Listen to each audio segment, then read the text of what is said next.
Per pastarąjį dešimtmetį elektroninių prietaisų garinimui ir rūkymui vartojimas tarp paauglių išaugo daugelyje šalių ir tapo naujų visuomenės sveikatos iššūkiu. Nors tradicinio rūkymo plitimas mažėja, garinimas tapo bene svarbiausių nikotino vartojimo būdu tarp jaunimo. Mums labai svarbu yra prisiminti, kad paauglystė yra kritinis laikotarpis, nes būtent šiuo laikotarpiu formuoja smegenų struktūros atsakingos už sprendimų priėmimą ir impulsų kontrolę.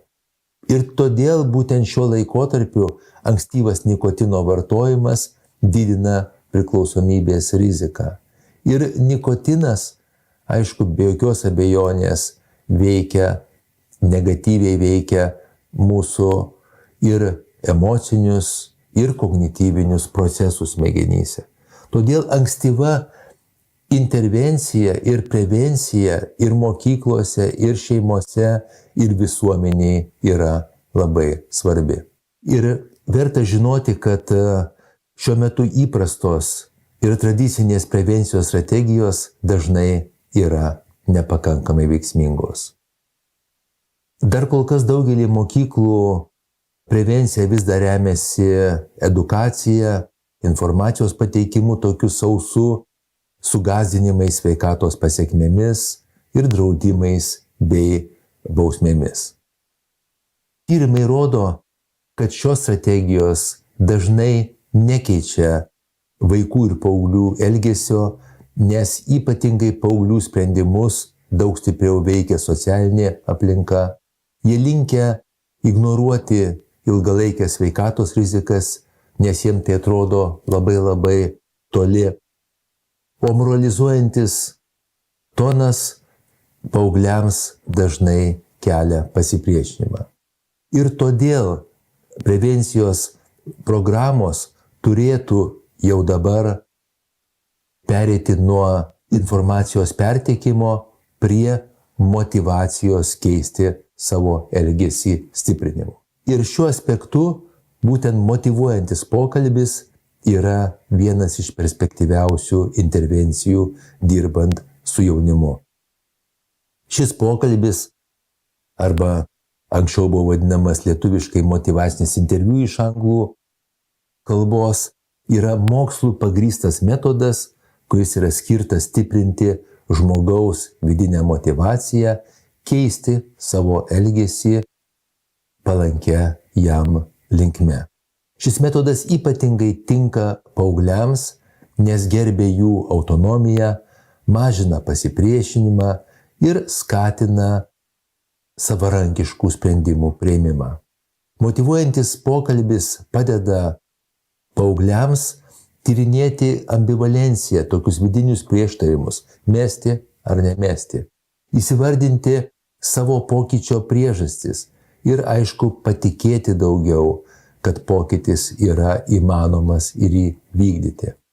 Yra daug mokslinių tyrimų, kur buvo ištirta motyvuojančio pokalbio efektyvumas ir jie rodo, kad motyvuojantis pokalbis gali būti veiksminga intervencija tabako ir rūkymo vartojimui mažinti. Kai kurie tyrimai rodo, kad taikant motyvuojantį pokalbį žmonės, jaunimas meta rūkyti 5 kartus dažniau negu gavus trumpą kitokį patarimą. Ir apžvalgos rodo, kad motyvuojantis pokalbis gali turėti reikšmingą, nors dažnai vidutinį poveikį rūkymo mažinimui. Meta-analizės rodo, kad šis metodas gali būti efektyvus ne tik suaugusiems, bet ir paaugliam, ir kartais ypač paaugliam. Ir dėl to svarbu mums žinoti, kad motyvuojantis pokalbis gali būti veiksmingiausias kaip dalis kompleksinių intervencijų skirtų rūkymui arba garinimui mažinti. Būtent kaip dalis, o ne vienas dalykas, bet labai svarbi dalis. Ir vienas iš motyvuojančio pokalbio privalumų yra tai, kad jis gali būti taikomas trumpų konsultacijų metu. Net 10-15 minučių motyvuojantis pokalbis, jeigu atliekamas struktūriškai, gali paskatinti pokyčio kalbą, gali sumažinti asmens gynybiškumą ir, labai svarbu, pradėti elgesio keitimo procesą norimą jam palankę linkme. Ir tokios intervencijos gali būti integruotos į mokyklų visuomenės sveikatos programas, į psichologų konsultacijas ir ankstyvosios intervencijos modelius. Ir čia aš išvardinsiu motyvuojančio pokalbio principus. Tai pirmas principas yra empatija. Tai yra priėmimas be išankstinio tokio neigiamo, negatyvaus vertinimo. Tai yra mes priimam žmogų su jo visų elgesiu, bet tai nereiškia, kad mes pritarėm jam. Antras principas yra ambivalencijos tyrinėjimas. Tada mes padedam paaugliui pamatyti vartojimo ir nevartojimo ir privalumus, čia gali kai kam atrodyti keista, ir trūkumus. Trečias principas yra autonomijos palaikymas. Mes viską darom, kad sprendimas priklausytų pačiam jaunuoliui. Ir ketvirtas principas yra pasitikėjimo stiprinimas, yra specialios technikos, intervencijos, kur mes didinam viltį ir patikėjimą, kad pokytis yra įmanomas. Ir dabar aš pateiksiu struktūrą motyvuojančio pokalbio, kaip dirbti ją naudojant su paaugliais. Tai pirmas žingsnis yra kontaktas ir pasitikėjimas. Tikslas yra sukurti saugią erdvę. Ir mes galim užduoti tokius neutralius klausimus tam, kad žmogus sukurtų pasitikėjimą su mumis, kad mes įeitumėm į alijansą. Taip? Kaip pirmą kartą pradėjai garinti ir kada? Kas tau patinka garinime? Taip ir galim klausinėti, kokios rūšys patinka ir taip toliau. Mes užmezgam kontaktą. Antras žingsnis yra ambivalencijos tyrinėjimas. Ir labai svarbu padėti paaugliams patiems įvardinti, kas patinka tam garinime, kaip pavyzdžiui, jų nuomonė atsipalaidavimas, kažkoks bendras rūkymas ir socialumas, kažkokie skirtingi skoniai, tačiau ir klausim būtinai ir kas nepatinka. Tai yra finansai, priklausomybė, sveikatos kažkokios reakcijos, fizinės būklės, pokyčiai mažiau sportuot gali ir, aišku, tėvų ir mokytojų reakcija. Ir tada einam prie kito žingsnio, skatinam pokyčių kalbą. Ir motyvuojančio pokalbio specialistai siekia atpažinti klientę, šiuo atveju paaugliuose, pokyčio kalbą. Kai jie pasako kartais galvoju, kad norėčiau mažiau garinti arba norėčiau nutraukti garinimą. Arba sportuojant jaučiu, kad trūksta oro. Ir mes užfiksuojam tai iš karto, pasiklausiam, užtvirtinam, kad pats žmogus išgirstų, ką jisai pasakė. Tada einam prie pasitikėjimo stiprinimo ir klausiam, jei nuspręstų mesti, kaip manai, kas tau padėtų. Arba kada esi jau bandęs mažinti. Arba ar esi girdėjęs, kad kas nors mestų, taip?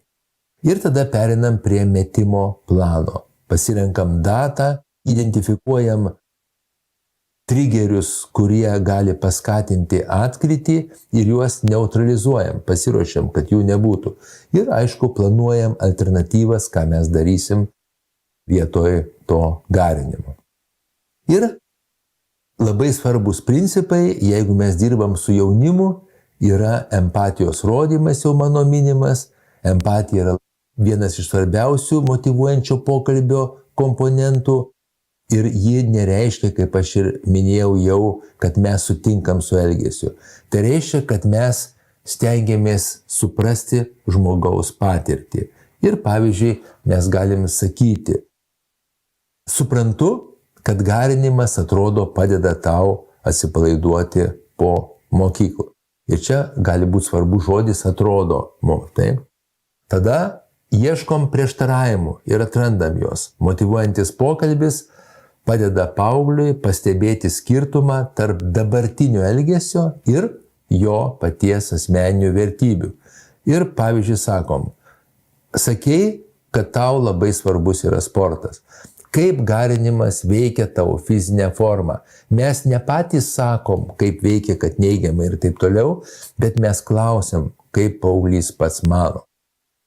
Vengiam ginčių, nes ginčiai dažnai sukelia gynybą. Jeigu specialistas ginčiasi, paauglys pradeda ginti savo elgesį, o tai be abejo stiprina jo priklausomybę. Priimam pasipriešinimą, nes pasipriešinimas nėra problema, o tai yra signalas, kad reikia keisti strategiją. Jeigu mūsų kažkokie metodai blogai veikia, neveikia, keiskime strategiją. Kitas principas yra paauglių saviveiksmingumo stiprinimas. Tai yra jų tikėjimo, kad jie gali keisti stiprinimas. Paaugliam labai svarbu pasitikėti, kad jie kažką tai gali. Ir aš jau minėjau žodį pokyčio kalba. Ir tai yra vienas iš svarbiausių motyvuojančio pokalbio elementų. Pokyčio kalba yra teiginiai, kurie rodo norą, gebėjimą, priežastis, poreikį ir įsipareigojimą keisti elgesį. Ir kai pavyzdžiui atrandam pas žmogų, kad jisai pasakė, norėčiau mesti, užtvirtinam tuoj, ar tikrai norėtum. Arba pasakė žmogus, sportuojant, jaučiu, kad garinimas trukdo. O kaip jauti, iš kokių požymių jauti?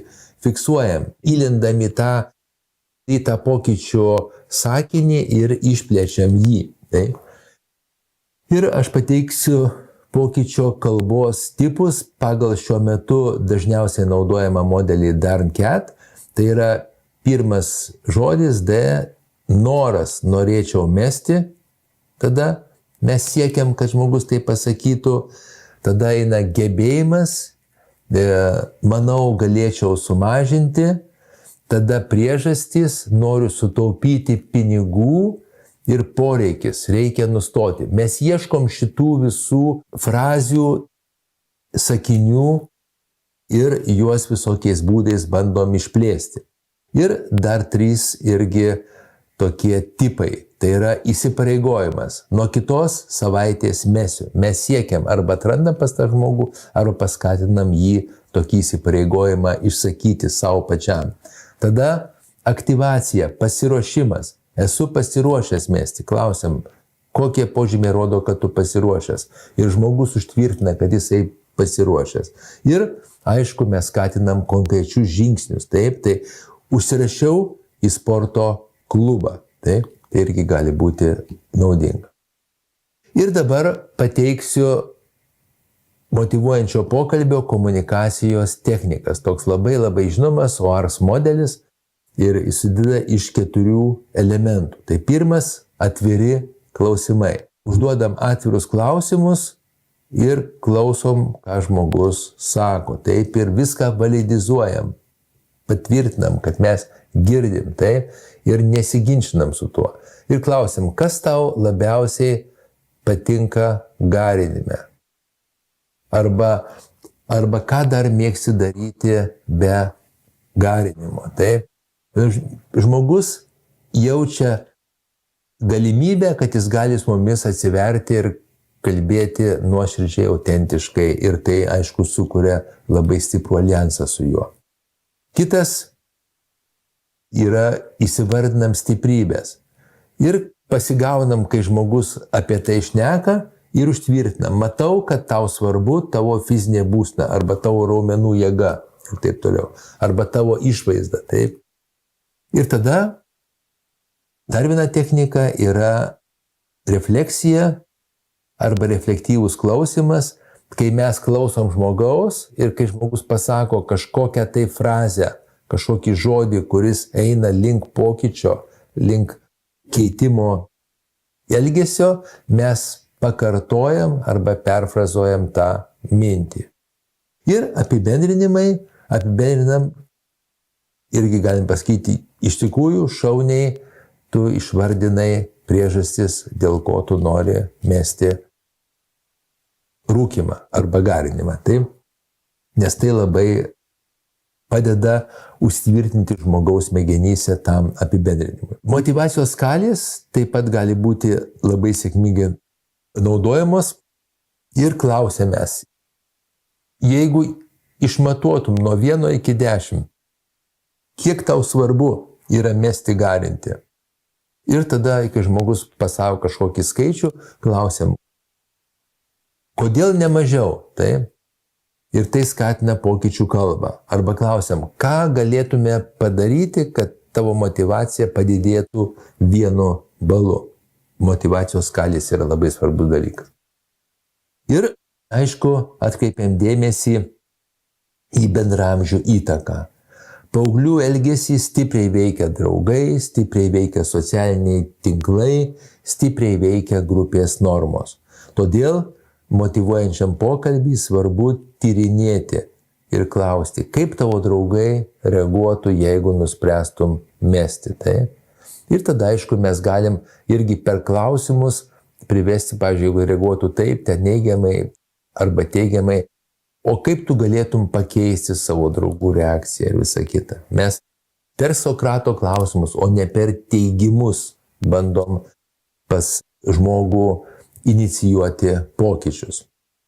Dažniausios klaidos, kurias daro specialistai, kai dirba su paaugliais, tai per daug aiškina, per daug bando įtikinti, per daug yra kategoriški ir per daug skuba spręsti problemą. Ir tai yra vadinama taisymo refleksu. Tai motyvuojantis pokalbis siekia šio reflekso vengti ir tarsi perduoda mum lankščiai dirbant ir išmintingai labai dirbant, perduoti tokį jausmą savo klientui, šiuo atveju paaugliui, kad jis pats šitą įsisąmona, kad pats šitą supranta ir pats valdo savo elgesį jam palankia linkme. Taigi, pateiksiu dar praktinių patarimų keletą specialistams. Dirbant su paaugliais, labai svarbu būti autentiškais, vengti pamokslų ir paskaitų, naudoti žaismingumą ir humorą, gerbti tylą, jeigu paauglys tyli, galim patylėti kartu šiek tiek ir, aišku, leisti paaugliui kalbėti. Tam yra atviri mano minėti klausimai. Taigi, galim pasakyti, kad vien tik tai motyvuojantis pokalbis ir tyrimai rodo tą, negali išspręsti tokios globalios problemos kaip garinimas, rūkymas, elektroninių prietaisų naudojimas tam. Taip? Ir pati tokia veiksmingiausia prevencija yra kompleksinė. Ir todėl didžiausią poveikį ir turi strategijos, kurios apima keletą elementų. Tai visų pirma, motyvuojantį pokalbį, taip pat apima socialinių įgūdžių ugdymą, mokyklos politiką, kas draudžiama, kas leidžiama ir kaip šeimos įtraukimą ir ankstyvąją intervenciją. Ir tokios programos jos kuria sveikatai palankę mokyklos aplinką. Taigi, apibendrinant, mes galim drąsiai pasakyti, kad motyvuojantis pokalbis yra perspektyvus ir mokslų pagrįstas pagalbos rūkantiems ir garinantiems metodas, tačiau veiksmingiausias kaip kompleksinės intervencijos dalis. Todėl praktikoje rekomenduojama motyvuojantį pokalbį naudoti kartu su šiuolaikinė edukacija, kartu su mokyklinėmis prevencijos programomis, kartu su socialinių įgūdžių ugdymu, kartu su šeimos įtraukimu ir kartu jau sunkesniais atvejais su nikotino priklausomybės gydymo strategijomis. Ačiū visiems už dėmesį ir siūlau naudoti visas šiuolaikinės metodikas tam, kad padėtumėm mūsų jaunimui.